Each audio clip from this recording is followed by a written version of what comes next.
قرآن حکیم میں مالک کا فرمان سنتے ہیں وَمَا آتَاكُمُ الرَّسُولُ فَخُذُوهُ، جو محمد صلی اللہ علیہ وسلم آپ کو دے دیں وہ لے لو. وَمَا آتَاكُمْ، جو رسول دیں. یہاں کسی اور کا نام آیا؟ کسی شاہ صاحب کا، کسی پیر صاحب کا، کسی امام صاحب کا، کسی حضرت اور شیخ اور مرشد، کسی پیر، کسی بابا جی کا، کسی قریشی صاحب کا، کسی ہاشمی صاحب کا، کسی سید صاحب کا آیا؟ لوگوں سب کی عزت کرو، سب کے ساتھ پیار کرو، سب کا ادب و احترام کرو، لیکن محمد کے ادب کے بعد صلی اللہ علیہ وسلم. آج لوگوں نے اپنے اپنے بزرگوں کے نام پہ فرقے بنا لیے، پارٹیاں بنا لی، جماعتیں بنا لی، گروہ بنا لیے، اور امام اعظم، قائد اعظم، رہبر اعظم محمد الرسول اللہ کو چھوڑ دیا. آپ عیسائی سے پوچھو تو کون ہے، نصرانی سے پوچھو تو کون ہے، وہ کیا کہے گا؟ عیسائی ہوں. وہ اپنے آپ کو عیسائی کیوں کہلاتا ہے؟ نسبت کس کی طرف ہے اس کی؟ جی عیسیٰ علیہ السلام کی طرف نسبت کر کے عیسائی کیا بنا؟ عیسائی بن گیا. اور ہم سے پوچھو تو کون ہے؟ کوئی کہے گا میں دیوبندی ہوں، کوئی کہے گا میں بریلوی ہوں، کوئی کہے گا وہابی ہوں، کوئی کہے گا سنی ہوں، نقشبندی ہوں، چشتی ہوں، قادری ہوں، رضوی ہوں، نوری ہوں، سہر وردی ہوں، بغیر وردی ہوں. تمہارے پیارے نبی کا نام کیا ہے؟ کیا ہمیں شرم آتی ہے ہم یہ کہیں کہ ہم محمدی ہیں؟ کیا ہمیں حیا آتی ہے یہ کہتے ہوئے کہ ہمارے امام اعظم، قائد اعظم، رہبر اعظم صرف محمد الرسول اللہ ہے صلی اللہ علیہ وسلم؟ نصرانی نے تو اپنی نسبت عیسیٰ سے نہیں توڑی، محمدی نے اپنی نسبت محمد الرسول اللہ سے توڑ دی صلی اللہ علیہ وسلم. درجنوں جماعتیں، درجنوں پارٹیاں، درجنوں گروہ بن کے وہ اپنی طرف کھینچ رہا ہے، وہ اپنی طرف کھینچ رہا ہے. ہم کہتے ہیں سب باعزت ہے، سب عزت کے قابل ہے، لیکن سب سے بڑی شخصیت دھرتی میں اللہ نے جو پیدا کی ہے، نہ اس سے بہتر پہلے کوئی پیدا ہوئی، نہ پیدا ہوگی، نہ پیدا ہو سکتی ہے. وہ نہ آپ کا پیر نہ میرا پیر، نہ آپ کا شیخ نہ میرا شیخ، نہ آپ کا امام نہ میرا امام. وہ بلال کے امام محمد الرسول اللہ ہے صلی اللہ علیہ وسلم. اور قرآن حکم دے رہا ہے وَمَا آتَاكُمُ الرَّسُولُ، جو تمہیں رسول دے دے فَخُذُوهُ، وہ لے لو. وَمَا نَهَاكُمْ عَنْهُ، جس سے رسول روک دے، جس سے نبی منع کر دے، جس سے امام اعظم، قائد اعظم روک دے، اس سے رک جاؤ.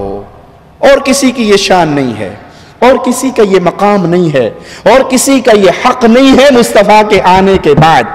سورج کے چمکنے کے بعد دیا جلانے کی ضرورت رہتی ہے؟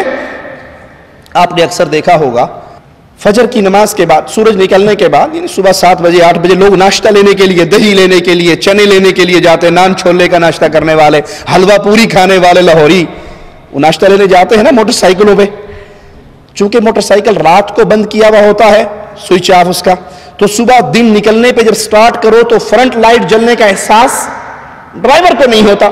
اب یہ روڈ پہ جا رہا ہے، اس کے سامنے سے جو آ رہا ہے وہ اس کو دیکھ کے یوں کر رہا ہے، کرتا ہے نا؟ کیا مطلب اس کا؟ کہ آپ کی لائٹ جل رہی ہے، بند کر لو. کیوں کہتا ہے؟ کیوں کہتا ہے کہ آپ کی لائٹ جل رہی ہے؟ کہتا ہے بے وقوف سورج نکل آیا ہے. سورج کے نکل آنے کے بعد تیرے اس بلب کی ضرورت، محمد کے آنے کے بعد کسی اور کی ضرورت نہ مجھے نہ آپ کو. میں اپنی بات نہیں کرتا، آپ کو آگے لے کے جاتا ہوں، پرانی دنیا میں لے کے جاتا ہوں. محمد کریم کے پیارے ساتھی، پیارے حبیب کے پیارے دوست، دنیا کے بھی دوست، قبر کے بھی دوست، پڑوس میں دفن ہونے والے فاروق اعظم رضی اللہ تعالی عنہ. وہ فاروق پیارے نبی فرماتے ہیں جس راہ سے فاروق تو گزر جاتا ہے شیطان بھاگ جاتا ہے. ہاتھ میں تورات کا ایک ورقہ ہے، پڑھ رہے ہیں، خوش ہو رہے ہیں. پیارے نبی علیہ الصلوۃ والسلام کا پیارا مبارک چہرہ غصے سے تبدیل ہو رہا ہے. سیدنا ابو بکر رضی اللہ عنہ وارضاہ پیارے حبیب کا چہرے مبارک کے بدلتے ہوئے روپ کو دیکھتے ہوئے عمر سے کہتے ہیں گم پائے تجھے گم پانے والیاں، میرے آقا کے چہرے کو نہیں دیکھ رہے؟ سیدنا عمر نے دیکھا پیارے نبی بہت غصے میں ہیں، تو فوراً اس ورقے کو پھینک دیا، نیچے رکھ دیا، اور زبان سے آواز لگا کر کہا رضیت باللہ ربا، میں اللہ کے رب ہونے پر راضی، بابی محمد نبی صلی اللہ علیہ وسلم، محمد علیہ السلام کے نبی ہونے پر راضی، اسلام کے دین ہونے پر راضی. پیارے حبیب نے فرمایا اے عمر آج تو تم تورات کا ورقہ پڑھ رہے ہو، صاحب تورات موسیٰ خود زندہ ہو کر آ جائے، لو کان موسیٰ حیا ما وسعہ الا اتباعی، اگر موسیٰ بھی زندہ ہو کر آ جائے، اس نے نجات پانی ہو تو اسے بھی محمد کے پیچھے چلنا پڑے گا صلی اللہ علیہ وسلم۔ تم مجھے چھوڑ دو، موسیٰ کے پیچھے چل پڑو، راہ مستقیم سے گمراہ ہو جاؤ گے۔ اے پیارے بھائی، اے مسلمان بھائی، اے کلمہ پڑھنے والے بھائی، اگر عمر ابن خطاب جیسی شخصیت مصطفیٰ علیہ السلام کو چھوڑ کر سیدنا موسیٰ علیہ السلام کے پیچھے چلے تو مصطفیٰ علیہ السلام فرماتے گمراہ ہو گئے۔ اور جب میں حدیث رسول سن کر کہوں حدیث تو ٹھیک ہے پر ہمارے مذہب میں نہیں ہے، حدیث تو ٹھیک ہے ہمارا امام یوں نہیں کہتا، ارے کروڑ امام ہو میرے اور آپ کے، وہ موسیٰ بن سکتے ہیں جو کلیم اللہ ہے علیہ السلام؟ پیارے حبیب کو چھوڑ کر موسیٰ کی اتباع گمراہی ہے تو نبی کریم کو چھوڑ کر کسی اور مولوی کی بات ماننا ہدایت ہوگی؟ یہ شان مصطفیٰ ہے، یہ مقام مصطفیٰ ہے کہ سورج چمک گیا، چاند چودوی کی طرح چمک رہا ہے، اب کسی بلب کی ضرورت نہیں، کسی دیے کی ضرورت نہیں، کسی موم بتی کی ضرورت نہیں، کسی حضرت کے ملفوظات کی ضرورت نہیں، جب محمد کی باتیں آ جائیں صلی اللہ علیہ وسلم۔ یہ اختلاف کی دعوت تو نہیں، ہم آپ کو اختلاف کی طرف تو نہیں بلا رہے، یہ تو اتفاق کی دعوت ہے، یہ محبت کی دعوت ہے کہ سب کا احترام کرو۔ فائنل اتھارٹی، آخری بات، وہ امام کائنات، امام اعظم، امام الانبیاء، قائد اعظم محمد رسول اللہ صلی اللہ علیہ وسلم کی ہے۔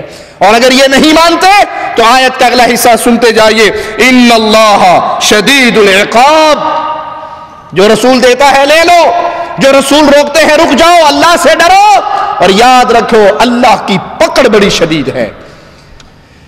بات آئی ہے تو کہہ دیتا ہوں، آج مسلمان ذلت کی دلدل میں گر رہا ہے نا، مسلمان پہ جوتیاں پڑ رہی ہیں، یہود و نصارہ بھی مار رہے ہیں، ہندوس بھی مار رہے ہیں، مشرکین بھی مار رہے ہیں، کفار بھی مار رہے ہیں۔ کیا وجہ ہے؟ کیا وجہ ہے؟ وجہ یہ ہے مکے کے باسی، بکریوں کے چرواہے، ننگے قدموں چلنے والے، بتوں کے سامنے سجدہ کرنے والے، جب وہ مصطفیٰ کے دامن سے لگے تھے دنیا کے رہبر بنے تھے، ہم نے مصطفیٰ کو چھوڑ دیا، دنیا میں ذلیل ہو گئے۔ ہماری ذلت کی ایک ہی وجہ ہے، ہم نے پیارے حبیب کو چھوڑ دیا، پیارے نبی کو چھوڑ دیا، پیارے حبیب کا نام لینا باقی رہ گیا، ان کے فرمودات کو اپنی زندگی میں نافذ کرنا باقی نہ رہا۔ بخاری و مسلم میں پیارے حبیب علیہ السلام کا یہ فرمان موجود ہے، سنیے، غور کیجئے، پیارے نبی کی باتوں کو دل میں اتاریے۔ آپ نے فرمایا میری مثال اس شخص جیسی ہے، مثال پہ غور کرنا، جو ایک قوم والوں کے پاس آتا ہے اور انہیں کہتا ہے کہ میں نے ایک لشکر کو دیکھا ہے، وہ لشکر تم پہ حملہ کرنے والا ہے، تیاری کر لو، بچا لو اپنے آپ کو، اپنے اہل و عیال کو بچا لو۔ لوگوں میں دو گروہ بن گئے، ایک گروہ نے اس کی بات مانی، راتوں رات بیوی بچے سامان کو لے گئے، محفوظ مقام پہ چلے گئے، اور ایک اس نے اس کی بات پر کان نہیں دھرے، لمبی چادریں لے کر سو گئے۔ صبح ہوئی، وہ لشکر ان پر حملہ آور ہوا، جو سوئے رہے تھے سب کو ہلاک کر دیا۔ پیارے نبی کیا فرما رہے ہیں؟ یہ مثال کس کی ہے؟ یہ مثال میری مثال ہے۔ میں تمہیں ڈرا رہا ہوں کہ مرنے کے بعد آخرت میں سوال و جواب ہونا ہے، 60 70 80 سال کے بعد، موت کے بعد، جہان کے لپیٹ دیے جانے کے بعد، پھر جنت اور جہنم، پھر تمہاری زندگی پیش ہونی ہے، تم نے اللہ کے دربار میں آنا ہے، تمہارے ساتھ دو فرشتے ہوں گے، سائق و شہید، ایک تمہیں اللہ کے دربار میں چلاتا ہوا لائے گا، ایک تمہاری زندگی کی ڈائری پڑھتا ہوا آئے گا، فاعل کذا و کذا فی یوم کذا و کذا علی الارض کذا و کذا، فلا دن فلا زمین پہ کھڑے ہو کے اللہ تیرے بندے نے یہ کام کیا تھا، تیرے بندے نے یہ کام کیا تھا، اللہ کے سامنے پیشی ہوگی، اللہ کے سوال ہوں گے، بندے کے جواب ہوں گے، اللہ اور بندے کے درمیان کوئی ترجمان نہیں ہوگا، کوئی ٹرانسلیٹر نہیں ہوگا، کوئی ترجمہ کرنے والا نہیں ہوگا، ڈائریکٹ اللہ سوال کرے گا، بندہ جواب دے گا۔ جس نے پیارے نبی کی باتوں کو مان لیا، جس نے احادیث رسول پہ ایمان لے آیا، دل کو تسلیم کی دنیا میں لے آیا، مان لیا، آخرت کی تیاری کر لی، یہ جہنم سے بچ کے جنت میں چلا گیا۔ اور جس نے محمد کریم پیارے حبیب امام الانبیاء حبیب کبریا رسول اللہ صلی اللہ علیہ وسلم کو ٹھوکر مار دی، رب محمد کی قسم اس نے پیارے نبی کی باتوں کو ٹھوکر نہیں ماری، رب کی جنت کو ٹھکرا دیا۔ وہ مرے گا، پھر وہ کہے گا ربنا ابصرنا وسمعنا فرجعنا۔ اللہ پہلے یقین نہیں آتا تھا، اب آ گیا۔ پہلے کیا کہتے تھے؟ اے جہاں میٹھا اگلا جہاں کہ ڈٹھا، ایویں مولوی رولا پائی رکھ دینے، کنے مرنا ہے کنے اٹھنا ہے، گلنا ہی نہیں، کون اٹھے گا کون مرے گا۔ یہ کفار مکہ کا عقیدہ تھا، یاد رکھنا۔ کفار مکہ کے ایک شخص ایک ہڈی لے کر آیا تھا پیارے حبیب کے سامنے، اس کو ہاتھوں سے مسل کے مٹی کر دیا تھا اور کہا تھا من یحیی العظام وہی رمیم، یہ ہڈی کو مٹی کھا چکی ہے، اسے کون زندہ کرے گا؟ مالک نے فرمایا تھا جس نے پانی کے قطرے سے پیدا کیا تھا وہ تمہیں مٹی سے دوبارہ زندہ کر سکتا ہے۔ اگر میرا اور آپ کا یہی نظریہ بن گیا کون مرے گا کون اٹھے گا تو قیامت کے دن کہیں گے ابصرنا دیکھ لیا، وسمعنا سن لیا، فرجعنا ایک چانس، ایک موقع، ایک سپلی، ایک ریٹیسٹ، ایک ایسے ہول کا موقع دے دیا جائے، نعمل صالحا، قرآن اور حدیث پہ عمل کر کے نیک اعمال کریں گے۔ لیکن پیارے بھائی کیا واپسی ہوگی؟ اس جہاں سے واپسی کا تصور نہیں۔ آئیے پیارے نبی صلی اللہ علیہ وسلم کی اطاعت کا حق سنے۔ کائنات میں، میرا جملہ یاد رکھنا، کائنات پوری میں ایک ہی ہستی ہے جس کی یہ شان ہے کہ جو اس کی مانے گا وہ اس کی نہیں مان رہا، وہ اللہ کی مان رہا ہے۔ پوری کائنات میں قیامت کی دیواروں تک ایک ہستی ہے جو اس کی مانے گا وہ اس کی نہیں مان رہا، اللہ کی مان رہا ہے۔ یہ شان آپ کے پیر صاحب کی نہیں، میرے پیر صاحب کی نہیں، آپ کے امام صاحب کی نہیں، میرے امام صاحب کی نہیں، بغداد والے حضرت کی نہیں، کوفے والے بابا جی کی نہیں۔ یہ شان کس کی ہے؟ قرآن آپ کو سناتا ہے، سنیے، من یطیع الرسول فقد اطاع اللہ، جو رسول کی مانتا ہے وہ رسول کی نہیں، رسول کے رب کی مان رہا ہے صلی اللہ علیہ وسلم۔ ومن تولا، آیت پہ غور کیجئے، اور جو منہ موڑ لے حدیث رسول سے، اطاعت رسول سے، فرمان رسول سے، فما ارسلناک علیہم حفیظا، پھر ہم نے آپ کو ان کے اوپر نگران بنا کر نہیں بھیجا، آپ پہنچا دیجئے، جو آپ کی مانتا ہے وہ آپ کے رب کی مانتا ہے، اور جو آپ کی بات کو ٹھوکر مارتا ہے اللہ خود سمجھ لے گا، قیامت کے دن مالک اس سے خود حساب لے لے گا، آپ ان پہ نگران بنا کر نہیں بھیجے۔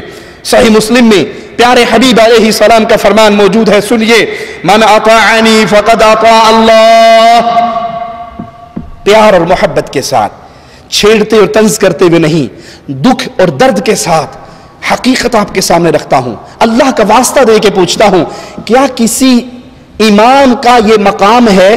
کیا کسی امام کو ماننے والا یہ کہہ سکتا ہے کہ میرے پیر کی جو مان رہا ہے وہ اللہ کی مان رہا ہے؟ کہہ سکتا ہے؟ کوئی دعویٰ کر سکتا ہے؟ کوئی دعویٰ کر سکتا ہے کہ جو 12 کی مانے گا وہ اللہ کی مانے گا، جو فلاں حضرت کی ہر بات مانے گا وہ اللہ کی مانتا ہے؟ یہ دعویٰ ہم کر سکتے ہیں، کیوں؟ ہم نے امام اعظم محمد الرسول اللہ کو مانا ہے صلی اللہ علیہ وسلم، قائد اعظم محمد الرسول اللہ کو مانا ہے، امام الانبیاء محمد الرسول اللہ صلی اللہ علیہ وسلم کو مانا ہے، اور پیارے حبیب فرما رہے ہیں من اطاعنی فقد اطاع اللہ، جس نے میری اطاعت کی ہے حقیقت میں وہ اللہ کی اطاعت کرتا ہے، اور جو میری نافرمانی کرتا ہے وہ اللہ کی نافرمانی کرتا ہے، اور جو میرے امیر کی اطاعت کرتا ہے وہ میری اطاعت کرتا ہے، جو میرے امیر کی نافرمانی کرتا ہے وہ میری نافرمانی کرتا ہے۔ صحیح مسلم میں پیارے حبیب علیہ السلام کا ایک واقعہ موجود ہے، غور سے سنیے۔ جو لوگ احادیث رسول کو سن کر تکبر کرتے ہیں، اللہ سے دعا ہے اللہ ہمیں ان بد نصیبوں میں شامل نہ فرمائے۔ احادیث رسول سنتے ہیں پھر ماننے کے لیے تیار نہیں ہوتے، بلکہ آواز یہ لگاتے ہیں یہ حدیث تو ہے ٹھیک ہے لیکن ہمارا امام، ہمارا شیخ، ہمارا حضرت، ہمارا پیر ایسے نہیں کہتا۔ آئیے احادیث رسول کو ٹھوکر مارنے کا نتیجہ کیا نکلتا ہے؟ پیارے حبیب علیہ الصلوۃ والسلام، فدا ہو ابی و امی، میرے ماں باپ قربان ہو جائیں میرے آقا پر. ایک شخص کو دیکھتے ہیں جو بائیں ہاتھ سے کھا رہا ہے، بائیں ہاتھ سے، الٹے ہاتھ سے. ہمارے ہاں بھی رواج چل پڑا نا الٹے ہاتھ سے کھانے پینے کا. سیدھے ہاتھ سے اچھے بھلے چاول کھا رہے ہوں گے، جب پانی پیپسی پینے کا ٹائم آئے گا نا تو وہ اس کو اٹھا کر تھلو ٹو چلا لیں دینے، یوں کر کے پئیں گے. پکڑا گلاس الٹے ہاتھ سے اور نیچے یہ ہاتھ لگا لیا کہ میں دائیں ہاتھ سے پی رہا ہوں. پیارے بھائی، اگر آپ ڈائریکٹ اس گلاس کو دائیں ہاتھ سے پکڑ لو گے تو کیا نقصان ہوگا؟ گلاس خراب ہوگا. سنت پہ عمل کرنے کا تو ثواب مل جائے گا. گلاس تو دھو لیں گے. یہ اکثر پلاسٹک کے گلاس ہوتے ہیں، پھینک دیے جاتے ہیں. اگر شیشے کا گھر کا گلاس بھی ہے تو بیگم صاحبہ اس پہ صابن مار لے گی، بڈھی کوئی نہیں تو آپ تو لے آ جائے. لیکن دائیں ہاتھ سے پیو گے ثواب تو ملے گا. یہ الٹے ہاتھ سے پکڑ کے اور نیچے ٹچ لگانا یہ حدیث پہ عمل نہیں ہے. وہ شخص الٹے ہاتھ سے کھا رہا، آپ نے اسے منع کیا اور کہا کہ سیدھے ہاتھ سے کھاؤ. مومن کس ہاتھ سے کھاتا ہے؟ پیتا کس ہاتھ سے ہے؟ داہنے ہاتھ سے. داہنے ہاتھ سے کھاتا ہے، داہنے ہاتھ سے پیتا ہے. اس کو شرم اور عار محسوس ہوئی کہ مجھے پبلک کے سامنے ٹوک دیا، مجھے پبلک کے سامنے ٹوک دیا. تو اس نے کہا میرا یہ دایاں ہاتھ کام نہیں کرتا، یہ نہیں اٹھتا. آپ نے فرمایا پھر یہ کبھی نہ اٹھے. ارے جو جس کو بد دعا مصطفیٰ دے دے اس کی بدقسمتی کا کیا کہنا. اس نے پیارے نبی کی بات کو تکبر کی وجہ سے نہ مانا اور کہا یہ ہاتھ کام نہیں کرتا، نہیں اٹھتا. آپ نے فرمایا پھر ایسا ہی ہو، یہ نہ اٹھے. راوی حدیث بتاتے ہیں پھر اس کے مرتے دم تک اس کا دایاں ہاتھ کبھی اٹھا ہی نہیں. اگر آپ کو کوئی بھائی کہے کہ دائیں ہاتھ سے پیجئے، اس کا شکریہ ادا کریں کہ اس نے آپ کو آپ کے آقا کی بات یاد کروائی ہے. ملک فیصل رحمہ اللہ جب پاکستان کی زیارت کے لیے گئے، ہمیں بعض علماء نے سنایا کہ وہ کھانا کھا رہے تھے. کھانا کھاتے ہوئے کھانے کا ایک پیس سفرے پہ گر گیا، دسترخوان پہ گر گیا. انہوں نے وہ اٹھایا اور کھا لیا، کیونکہ رسول اللہ صلی اللہ علیہ وسلم کا فرمان ہے اگر تم کھانا کھا رہے ہو، کوئی لقمہ گر جائے، کوئی پیس گر جائے تو اس کے اٹھا کر پھینکو نہیں، بلکہ اگر اس پہ کچھ چیز لگی ہے جھاڑ لو اور اسے کھا لو. تم نہیں جانتے اللہ نے برکت کس لقمے میں رکھی ہے. تو اس کے ساتھ بیٹھے والے نے کہا ملک صاحب کیا کر رہے ہو؟ آپ سعودی عرب کے بادشاہ ہو، اتنے امیر کبیر شخصیت آپ کی، آپ نیچے گرا ہوا اٹھا رہے ہو، لوگ کیا کہیں گے؟ کہا میں لوگوں کو نہیں دیکھتا، لوگوں کے رسول محمد کو دیکھتا ہوں صلی اللہ علیہ وسلم. میرے پیارے نبی کی حدیث ہے، لوگ مجھے کہیں بھوکا ہے کہہ لیں، میں پیارے نبی کی حدیث پہ تو عمل نہیں چھوڑ سکتا. پیارے نبی صلی اللہ علیہ وسلم نے اس شخص کو بددعا دی کہ پھر تیرا ہاتھ نہ اٹھے، پھر اس کا ہاتھ نہ اٹھا. تو اس سے سبق سیکھیے، اگر آپ کو کوئی رسول اللہ صلی اللہ علیہ وسلم کی حدیث سناتا ہے، یاد کرواتا ہے، آپ بھول گئے ہو تو اس کا شکریہ ادا کیجئے کہ اللہ آپ کو جزائے خیر دے، آپ نے مجھے یاد کروایا، میں اللہ کے نبی صلی اللہ علیہ وسلم کی حدیثوں پہ عمل کرنے والا ہوں. آخری بات کہہ کے اپنی بات ختم کرتا ہوں. پیارے حبیب کی باتوں کی شان کیا ہے، پیارے حبیب کی باتوں کا مقام کیا ہے، پیارے حبیب علیہ السلام کے دین کی عزت کیا ہے. سیدنا امیر المؤمنین عمر ابن خطاب رضی اللہ عنہ وارضا خلیفۃ المسلمین بنے، خطبہ ارشاد فرمایا، منبر پہ چڑھ کے کہنے لگے لوگو اگر میں دین حنیف، دین مصطفیٰ صلی اللہ علیہ وسلم سے 1 انچ پیچھے ہٹتا ہوں تم میرے ساتھ کیا سلوک کرو گے؟ اللہ کی شان، اللہ کی حکمت اللہ ہی جانتا ہے. جواب دینے والا پہلی صف میں سے بھی کوئی دے سکتا تھا نا، کوئی قریشی صحابہ، کوئی بار صحابہ، کوئی بدری صحابی، کوئی بیت رضوان والے بولتے، کوئی مکی بولتے، کوئی مہاجر بولتے، کوئی انصاری بولتے. آخری صف میں، آخری صف سے ایک دیہاتی مسلمان کھڑے ہوئے، اپنے نیزے کو بلند کیا. نیزہ بلند کرنے کے بعد کہنے لگے اے خطاب کے بیٹے، اے امیر المؤمنین، آپ سیدھے چلو گے ہم آپ کے پیچھے چلیں گے، اور اگر دین مصطفیٰ سے 1 انچ آپ نے ہٹنے کی کوشش کی میں اپنے نیزے کی نوک سے آپ کو سیدھا کر دوں گا. یہ دین حنیف ہے، یہ مقام مصطفیٰ ہے، یہ پیارے حبیب کی حدیثوں کی شان ہے کہ اگر امیر المومنین بھی نبی کی حدیث سے پیچھے ہٹتے ہیں تو صحابہ میں سے ایسے لوگ تھے جو ان کو پیارے نبی کی حدیثیں یاد کروا دیا کرتے تھے. تو ذہن بنائیے، عقیدہ بنائیے، ایمان بنائیے کہ جب حدیث محمد ملے گی صلی اللہ علیہ وسلم پھر یہ نہیں کہیں گے حدیث تو ہے، اپنے مولوی سے پوچھوں گا، سارے دنیا کے مولوی قربان ہو سکتے ہیں محمد کی جوتی کے ذرے